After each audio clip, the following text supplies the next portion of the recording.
Hello, greetings. This is Gilles Mancian. I wanted to come and say hello, wish you a wonderful day. I wanted first to thank all my subscribers, the old ones, the new ones, anyone that, or everyone that is open, that's opening their consciousness to this, those new ideas. It is brave and courageous just to incarnate on the earth, but then to have the audacity of wanting to liberate yourself from the matrix. So no, it's a brave new world out there. There is a new energies, new time that is opening up for us. And the highest wisdom is transformation. There is a great deal of transformation. We have to allow the change to happen, to allow those transformation to happen without resistance. What is we need to understand is resources. We have to draw on to ourselves all the resources we need. We have to allow these resources to flow into our life. There is all kinds of invisible resources, and there are also visible resources. We have to utilize all the resources we have in order to move through the experience that we need to go through. And for that, what we need to do is trust. To have this unconditional trust. The more we trust, the more we move forward fast. For faith is so powerful. Faith can move mountains. And so this trust is important, and the general message for us is birth. It is like a rebirth, a new birth. This transformation will bring us to a new self, to our new higher self. We'll recognize ourselves. We'll let go of all the 3D, 4D matrix to move into the state of serenity and lucidity, this eternal being. The general message for us today from the angel is determination. It's about keeping our focal point focused on what is important, on the ascension, on the light, on the love, on the unity. For there cannot be anything beyond unity. Everything is one. So there was a philosopher named Parmenid in the he was a pre-Socratic philosopher. There was about 10 major Greek pre-Socratic philosophers that had discovered amazing scientific truths. But then after Aristotle, everything's erased, everything's forgotten. Because Plato was the one who was putting all this into light in order to understand. But Aristotle, when we went into materialism after that, so although there was a great deal of spirituality that emerged after that through the like Plotin or Marcus Aurelius, or there was of course Seneca or Petrarch, Plutarch, all kinds of great Latin and Roman philosophers as well. But in many sense, there is what I mean by that is that there is a great deal of true knowledge in terms of eternal life that was discovered by the pre-Socratics. The problem with the pre-Socratics is that we only get fragments of their writings. Nothing has survived as a whole book. So it's subject to interpretation. And Parmenid believed that everything was one and could never be changed. This one can never change, and that was the only essential understanding that we need to know, is that everything is one, and that can never change. And from there, we can integrate all kinds of new things within our life as part of us, part of ourselves, as part of an extension of the source we are. I'm going to pull a few cards from the. Let's see. I did it next time. Well, so I'm going to pull a few cards from the Akash. See what the Akash is. What we want is to return to retrieve our Akash, our memory. For memory is everything. Once we know, we do not know. We do not have this memory of our eternal origin. I wanted to briefly. I find this book. It's a 19th century book. It's kind of funny how we saw history. It's an history and geography from 1871. That was for the French student to get the baccalaureate, which is like a high school graduation. And the history starts with the creation of the world. Then there is the flood. Then there is Abraham, Moses. Then later comes the War of Troy, and then the history starts with the mythology of the myth of creation, and so it's kind of interesting, and it ends with the death of Napoleon. So it's understanding that now we have different history, but whatever we believe to be our history now, in 100 years will be completely different. We're going to reintegrate all the forgotten history of the planet as we move closer towards this point of liberation, of release. Once we'll know. It's like Pandora's box. Once you know something, you can never forget it. It's integrated. It's there. You can never escape knowledge, true knowledge. So what we need the highest wisdom for us today is the tree is growing. It's about growth. It's about growing. It's about becoming more. What we need to understand is our phobias, is our fear. Our fear is what keeps us away from experiencing what we need to experience. So send love into your fear. When you fear, just if you can send love into your fear, say I love you, the fear will disappear. It cannot sustain itself.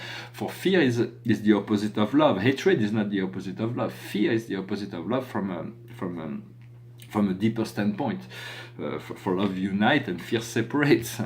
So once we address our fear, we find the farm, we understand the farm, and we nourish ourselves, and we nourish others, and the earth is nourishing us. We can.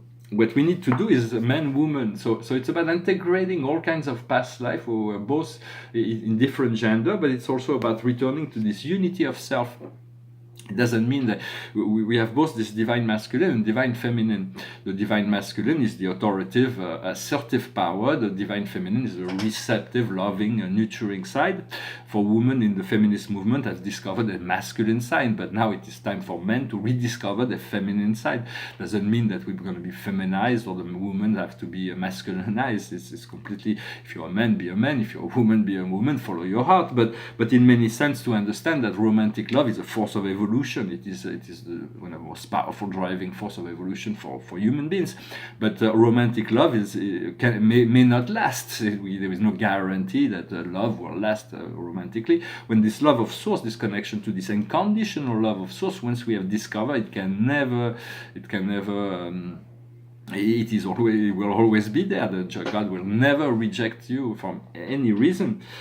So once we discover that, we find spirituality. Then we can do the spirituality and religion, returning to the one. And the general message is about living or traveling. So there is great deal of, we have to be free to be moved into the next level, to keep an open mind and to be ready for whatever life opportunities, experience comes to us. We'll be able to avail ourselves to those possibilities. I wanted to bring a few ideas. One of them is that it is very important to allow yourself to find stillness at some point during the day, to do 20-minute stillness meditation, because this is when we can initiate conversation with the universe, with spirit, with God, understanding that everything that is happening that makes us that breaks us in many ways, the universe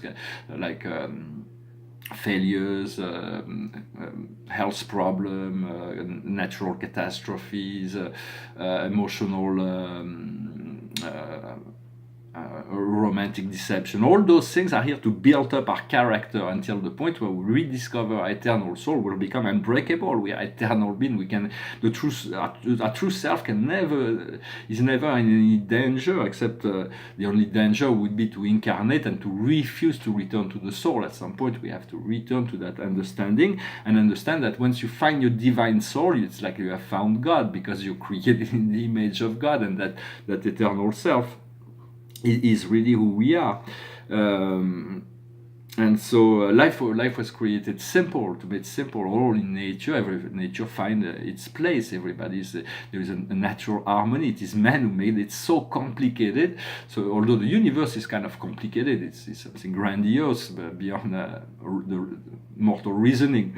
We was thank God, because otherwise there would be no mystery to discover. But in many sense, we have the responsibility to make our life simple so we can enjoy it. For complexity will bring difficulties, and so always bring it back to the simplest equation to find the simple solution. Love and unity usually is the simplest equation. It's important also to know that there is an outer stream and there is an inner stream. The outer stream is conditioned by the collective. The inner stream is conditioned by your soul, your source, and so follow that. Tune into that inner stream. So understanding what is real, what is true, everything is changing. We have to let go of the drama. For everything, our reality is changing every day. We have to be able to adapt to this reality and to let go of belief. Abraham Hicks is a medium that speaks about Ascension, about the law of attraction. It says the belief is a thoughts that you keep thinking, and that because we have thoughts that keep repeating, those are beliefs. But we have to give this space of freedom, of peace, where no judgment. Meditation is like sitting, concentrating on the breathing, watching your thoughts appearing and disappearing, watching the emotional body responding to the thought, without having to allow this process to happen. And if we stick longer enough to the meditation, eventually the mind becomes clear, and then there is a possibility for all kinds of new experiences. But it is a practice, something we need to do. So we have to release the drama. It's very, very important. And also I wanted to speak today to say don't take anything seriously. This is very important, not to take things seriously. Of course, our work is important, our amusement is important, and our relaxation, rest and relaxation is important. Okay, we agree that this is important. But other than that, all the circumstances of life, if we take it too seriously, then they become problems. And if human beings did not take themselves so seriously, all the problems of the world will solve themselves as a natural or something natural. So it is important to. There was a pre-Socratic philosopher named Democritus who believed that everything was random, so he never took anything seriously. So he was laughing at everything. Plato did not really understood what Democritus was about. He was actually like his nemesis in a way, but he was the atomist. He invented this idea of that the whole universe was made from a single particle, which we call the atom, but in truth it's not really the atom. The atom is divisible, as we know, but atom means undividable in Greek, as I believe so. Then there was a master guide of Buddha named Maitreya that find everything to embrace every situation through joy, laughter, ecstatic enjoyment. Because the less we take things seriously, ourselves seriously, our own belief seriously, the easier things flow. So it's just something, an exercise. I also wanted to say that when I first heard that concept, that idea is that light was a non-spiritual energy of God. I was kind of like, for me, light was spiritual. Light, there is a divine, infinite intelligence within life, for life. But in many sense, now I understand that the world of matter, from a spiritual perspective, matter is just a projection of spirit, and the spirit includes matter, and then we go into matter, we'll eventually have to return to spirit. But light is a bridge. It's called morantiel. It's a dimension. There are hundreds of dimensions that bridge the gap between the material world below and the spiritual world above, and those are the morantial sphere of the local universe. There are 300 dimensions. For now we need to reach the first eternal dimension, that is the fifth dimension. From there we'll be able to plan an eternal course, so to speak. It is like always you're setting yourself on a course. You have like and your GPS is your heart. But we have to be able to adapt and allow whatever comes through to guide us, to allow to navigate all those flows, because without the guidance of spirit we can never. It is not the reasoning mind that will find its way out of this matrix. It is through the heart. So it is important to pay attention to the heart. Well, I hope this message was interesting for you. Behind me is part of a series of painting of interior. It's Gilles Mancillon 2005, and there is like a Mark Roscoe type of painting here, and then behind there's like not a Pollock, but there's this very abstract painting, and there is this person that's like surfing on those two things here. There's like two skis on the. I was tempted to put on the green one like a dollar bill and a euro symbol, but I thought it would be too materialistic, so I let him surf on this abstract. And then he's holding this flame he's holding the flame, holding the light of truth in his hand, and he's got this. It's called the Jacob ladder. So it is like this organic energy that is going in. That's white and yellow. And it's to understand this rainbow bridge is something organic that grows from us and can allow us to achieve that. For everything is one and connected, but we have to open to trust enough to and give us enough time to build up those bridges to those other dimensions, and to trust that it is really what we need to integrate, is this multi-dimensional nature. Well, I hope this video was interesting for you. I finished with a song, just to finish in music. It's a song written by 5 people. You can see the influence of 3 of them. I don't know how you can put 5 people to write a song, but it worked. So the 2 of them is Bono of U2 and Bob Dylan. And I can see Bob Dylan's style in the end of it, mostly. So it goes like this, about being rescued by love. It's called Love Rescue Me. Love, rescue me, come forth and speak to me, raise me up and don't let me fall. No man is my enemy, my own hands imprison me. Love, rescue me. Many strangers I have met on the road to my regret, many lost to seek to find themselves in me. They ask me to reveal the very thoughts they would conceal. Love, rescue me. And the sun in the sky makes a shadow of you and I, stretching out as the sun sinks in the sea. I'm here without a name, in the palace of my shame. Said love, rescue me. In the cold mirror of a glass, I see my reflection pass. See the dark shades of what I used to be. See the purple of her eyes, the scarlet of my lies. Love, rescue me. Yea, though I walk in the valley of the shadow, yea, I will fear no evil. I have cursed thy rod and staff, they no longer comfort me. Love, rescue me. Sha-la-la, sha-la-la, sha-la-la-la-la-la, sha-la-la, sha-la-la, sha-la-la-la, sha-la, sha-la-la. I say love, love, rescue me.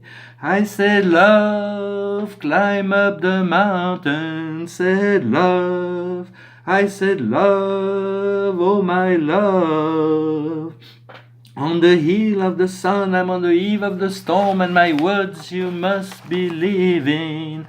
Oh, I said love, rescue me. Oh yeah, oh yeah, oh yeah, yeah, I'm here without a name in the palace of my shame. I said love, rescue me. I have conquered my past, the future is here at last. I stand at the entrance to a new world I can see. The ruins to the right of me will soon have lost sight of me.